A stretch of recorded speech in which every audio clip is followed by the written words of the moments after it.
함께 하겠습니다. 이제 9월로 접어들었고요. 또 일교차도 커지고 저녁은 선선하죠.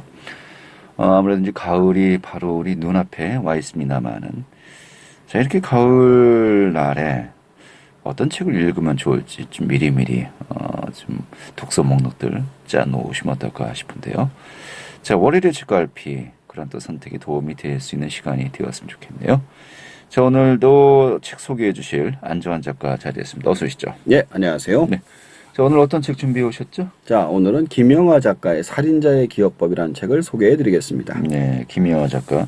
최근에 어떤 방송 프로그램에 나오면서 아주 요즘 더 각광을 받고 있습니다만은, 원래 또 이제 소설계에서도 굉장히 또 거장으로 존중받는 그 인물 아니겠습니까? 네, 맞습니다. 그런데 살인자의 기억법, 이게 출간된 지 꽤 됐어요. 네, 됐습니다. 근데 요즘 뭐 영화화가 되면서 네, 다음 주에 개봉 예정이고요. 예. 그러면 또 많은 분들이 또 관심이 있어 하는 것 같은데, 예. 이 살인자의 기억법, 일단 뭐 제목도 벌써 좀 호기심을 불러일으키고요. 좀 어떤 책이죠? 간략하게 소개해 주시죠. 간단하게 내용을 소개해 드리면요. 알츠하이머, 치매에 걸려 점점 사라져가는 기억과 사투를 벌이는 은퇴한 연쇄살인범의 이야기를 담고 있습니다. 연쇄살인범인데 네. 살인을 그만둔 거예요. 네. 은퇴한 연쇄살인범이 치매 걸린 이야기라고 보시면 되겠습니다. 무슨 직업도 아니고 은퇴라는 표현이 어울리는지 모르겠습니다만, 아무튼 예전에 네. 연쇄살인범이었다. 예. 근데 서서히 그 알츠하이머 네. 기억을 잃어가고 있다. 예. 이 소리 자체가 벌써 좀 파격적이죠. 재밌네요. 예. 김영하 작가 아까 살짝 이야기했습니다만은, 이미 뭐 소설계에서 상당히 뭐 많은 그 예. 매니아들이 있고 또 팬층을 확보하고 있습니다만은, 좀 약간 그 일반적이지는 못했었어요. 맞아요. 하지만은 최근에 그 방송 프로그램에 나오면서 굉장히 또 각광받고 있죠. 좀 소개를 해주시죠. 저도 그 프로그램 보고 알게 됐습니다. 그전에도 유명한 작가랑은 제가 서점이니까 네. 책이 팔리는 거 보면 알잖아요. 그런데 제가 소설을 사실 좋아하는 편이 아닙니다. 그래서 자세히는 몰랐어요. 근데 그 프로그램에서 명언을 엄청 날리시더라고요. 저 사람에게 뭔가 있다 싶었었죠. 내공이 보였죠. 내공이 한마디로 보이더라고요. 얘기해서. 벌써 말 한마디를 하면은 옆에서 그러는 거예요. 네. 그래서 우선 수상 경력만 중요한 것만 소개해드리면 동인문학상, 황순옥 문학상, 만해 문학상, 현대문학상, 이상문학상을 모두 수상할 만큼 천재적인 작가라고 알려져 있습니다. 국내에서 뭐 소설로 줄 수 있는 상들은 다 받았네요. 한마디로 이게 얘기해서. 다가 아니에요. 이건 예. 대표적인 거고 그러니까, 예. 소개를 다 못할 정도로 많습니다. 그 상들이란 상들은 다 받았군요. 네, 그렇습니다. 그리고 중요 작품을 소설하면 장편 소설이 검은꽃, 빛의 제국, 퀴즈쇼, 나는 나를 파괴할 권리가 있다, 아랑은 왜, 너의 목소리가 들려. 그러니까 소설집 무슨 일이 일어난지 아무도, 오빠가 돌아왔다, 엘리베이터에 낀 그 남자는 어떻게 되었나, 네. 호출, 산문집, 포스트잇, 랄랄라우스, 여행자 등이 있습니다. 제목을 들어보시면 아시겠지만 뭔가 특이한 소재와 전혀 다른 관점으로 소설과 에세이를 쓰신다는 사실을 알 수가 있죠. 뭐 일일이 모든 작품에 대한 어떤 구성을 이야기할 수는 없겠습니다만, 그래도 큰 틀에서 어떤 패턴으로 글을 쓴다, 이건 좀 크게 좀 이야기할 수 있을까요? 예, 있습니다. 너의 목소리가 들려 같은 경우 사물의 목소리를 들을 수 있는 특이한 소년이 들립니다. 그리고 그가 겪은 세상에 대한 관점으로 이야기가 전개되죠. 나는 나를 파괴할 권리가 있다라는 책 속에서는 주인공의 직업이 자살 안내인입니다. 아하. 그러니까 우리가 일반적으로 생각할 수 없는 세계와 직업에 대해서 전혀 다른 관점으로 이야기를 해주는데요. 그렇다고 해서 환타지나 상상의 이야기만 하는 것도 아닙니다.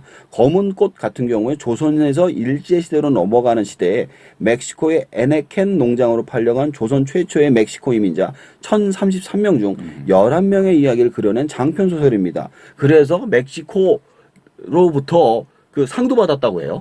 이거 가지고. 그래서 항상 새로운 주제와 관점으로 이야기를 찾아다닌다고 합니다. 그 소설의 그 영역과 관점이 뭐 굉장히 예. 뭐 제한이 없는 거로. 예, 그렇습니다. 예. 자, 이런 가운데 오늘 소개해 주실 책, 이 살인자의 기억법. 내용을 좀 너무 자세하게 이야기하면 뭐 스포일러가 될 수도 있으니까, 그쵸, 영화도 예. 나오고 하는데. 예, 예. 좀 간략하게 좀 소개 좀 해주시죠. 그러니까 수의사 김병수 이 사람이 주인공인데요. 30년 동안 연쇄적으로 사람을 죽여서 묻은 연쇄 살인범입니다. 그는 30년 전 어느 날 사고를 당하게 되고 사고로 인해서 뇌수술을 받게 됩니다. 그 후유증 때문인지 살인을 멈추게 되죠. 그리고 자신이 마지막으로 살해한 여자의 아이를 입양을 해서 자신의 딸로 키우게 됩니다. 그러던 어느 날인가 자신의 기억력이 문제가 있다는 사실을 깨닫고는 병원을 찾게 되는데 알츠하이머 판정을 받게 되죠. 이제부터 최근의 기억부터 점점 사라지게 될 거라고 경고를 받습니다. 네. 그러던 어느 날 자신이 사는 동네에 연쇄 살인범이 출몰한다는 뉴스를 듣게 되죠. 그리고 안개가 짙게 낀 날 몰고 가는 집으로 돌아가는 길에 앞에 있던 사냥용 지프차를 추돌하게 됩니다. 그 지프차에 내리는 사람을 보는 순간 김병수는 그가 연쇄살인범임을 직감하게 되죠. 네. 왜 직감을 하게 된 거죠? 자동차가 추돌을 하면 보통 나와서 욕을 하잖아요. 일단 화를 내죠. 일단한데 목을 이제 손으로 잡고요. 예. 조금만 부딪혀도 이게 목을 잡고 뒤로 나오는데 안 나오는 거예요. 아, 그리고 나서 이제 자기가 와가지고 문을 두드리고 빨리 나오라고 하니까 내리는데 빨리 가라고 그러는 거예요. 나 다 필요 없으니까 빨리 가라고. 그것도 수상한데 차 뒤 트렁크에서 피가 뚝뚝 떨어지고 있는. 이게 사냥용 피가 아닌 거라고 직감을 한 거죠. 근데 자신도 과거에 사람을 죽여서 그래 본 적이 있으니까 이걸 알게 된 거고, 그리고 이제 그 뒤로도 여성들이 연쇄적으로 살인되는 사건을 발생하면서 김병수는 박주태가 연쇄살인범이라는 확정을 굳히게 됩니다. 네. 근데 문제는 이 박주태가 자신의 주변에 자주 보인다는 거죠. 그래서 그는 그러니까 자신의 수양딸을 제물로 삼을 걸 확신을 하기 시작합니다. 네. 연쇄살인범은 연쇄살인범을 알아본다는 거. 그렇죠. 자, 그런데 이 수양딸을 노리고 있다 이렇게 좀 생각을 했다는 건데 예. 일단 그 키우게 된 예. 동기가 또 이제 궁금하군요. 일단 자기가 살해했던 피해자의 딸이라는 것인데 예, 맞습니다. 그 마지막으로 죽인 여성이 딸을 키운 거예요. 왜 그런 거였죠? 이게 말도 안 되는 이야기 같지만 자신이 그 여성을 죽일 때 그 여성이 자기한테 부탁을 했다고 그래요. 자신의 딸만은 살려달라고. 아하. 그래서 그 아이를 데려다 키우게 됐다고 합니다. 예. 이제 30살이 다 된 딸이 남자친구를 데리고 오겠다고 해서 자기는 관심이 없으니 결혼 네가 나가서 알아서 해라라고 얘기를 했는데 결국 이기지 못하고 데리고 온 남자친구가 자기가 추돌했던 박주태인 거예요. 연쇄살인범으로 보이는. 네. 예. 그래서 김병수는 박주태에 대해서 경계를 하다가 자신의 수양딸을 지키기 위해서 살인을 계획하게 된다는 게 주된 내용입니다. 예. 그러니까 박주태를 죽여야 되겠다고 자기가 생각하는데 문제는 알츠하이머 걸려가지고 계획을 진행할 수 있느냐. 자기 자신을 기억을 믿지 못하는 사람이 어떻게 살인을 계획하느냐. 이게 이제 책의 주된 관점이 되겠습니다. 알겠습니다. 여기서 더 이상 나가면 뭐 이제 그렇죠. 스포일러가 되는 스포일러 거예요. 되고요. 예. 여기까지가 도입부라는 거죠. 그렇죠. 도입부예요, 여기까지. 이 도입부만 하더라도 굉장히 이제 그러면 이 사람이 이제 그거를 찾아가는 과정이 내가 어떻게 준비를 하는데 또 문제가 생기고 이런 얘기가 나오는 거죠. 제가 듣기로는 뭐 또 반전이 있다라고. 그렇죠. 계속 있습니다. 그러니까 책의 제목이 살인자의 기억법. 여기에 많은 그 의미가 있는 것 같아요. 네, 맞습니다. 책 속에서는 알츠하이머가 환자가 기억을 하는 방법이 나오는데요. 우선 항상 메모지와 볼펜, 녹음기를 휴대하고 다닌다고 합니다. 그래서 자신이 만약에 약을 몇 시에 먹어야 된다. 라고 하면 바로 녹음을 하겠다가 다시 틀어서 녹음된 내용을 확인하고 약을 먹는 거죠. 이걸 미래 기억이라고 합니다. 앞으로 해야 할 행동을 기억한다는 건데요. 책 속에서는 박주태가 살해해야 된다는 사실을 기억해야 함을 김병수의 얘기가 결국 살인자의 기억법이잖아요. 그래서 이런 식으로 제목이 정해지게 된 게 아닌가 생각을 하게 됩니다. 좀 많은 분들이 예전에 영화 그 메멘토를 떠올리실 것 같네요. 거기서도 그 아내의 복수를 위해서 기억은 못하지만은 뭐 자기 몸에 문신을 하고 맞아요. 또 사진을 찍으면서 누구를 죽여야만 된다. 기억은 없지만 그 기억을 남기는 과정들이 있지 않았습니까? 맞아요. 이게 먼저인지 메멘토가 먼저인지 모르겠습니다만은 아무튼 좀 상당히 좀 그 영감은 좀 받지 않았을까 싶은 생각이 들기도 하고 네, 맞습니다. 재미있습니다. 그래도 뭐 구성 개념도 많이 다루고요. 예. 이 책 보면서 좀 어떤 느낌을 받으셨습니까? 우선 굉장히 쉽게 잘 읽힙니다. 김영하 작가는 이 책을 쓰면서 굉장히 글이 안 나가는 경험을 했다고 그래요. 그런 반면에 이 책을 읽은 사람들 대부분이 이 문장이 굉장히 쉽게 읽혔다는 느낌을 받습니다. 알츠하이머 환자의 관점에서 생각을 적었기 때문에 긴 문장이나 어려운 단어가 일체 없고 최대한 쉽게 썼다고 합니다. 1인칭 화자 시점에서 글을 쓴 거죠. 그렇죠. 근데 그것도 생각나는 대로.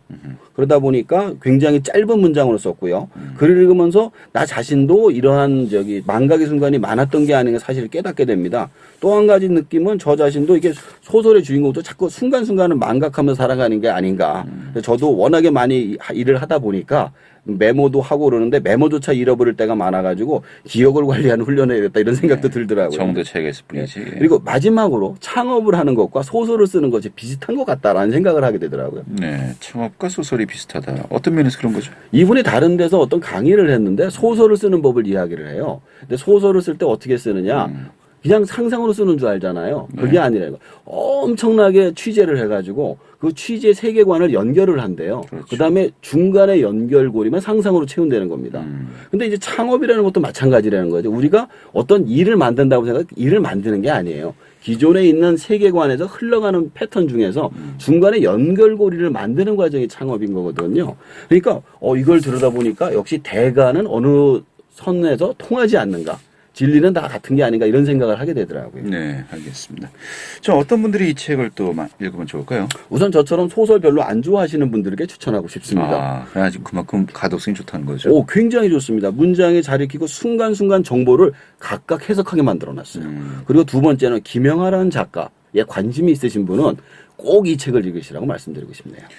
왜 사람들이 김영하 하는지 예. 한번 입문용으로도 아주 좋습니다. 그리고서 다른 책도 찾아볼까라고 네. 하기에는 괜찮겠다. 제가 이 책을 보고 다른 책들을 또 읽었어요. 아. 그랬더니 그 책들 역시 굉장히 좋더라고요. 그러니까 왜 사람들이 이 작가를 이렇게 찾는지 예. 이제서 좀 알게 예, 되는군요. 예, 그렇습니다. 알겠습니다. 오늘 잘 됐습니다. 고맙습니다. 예, 감사합니다. 안정환 작가와 함께 김영하 작가의 사진제 기업법 소개해 드렸고요. 이어진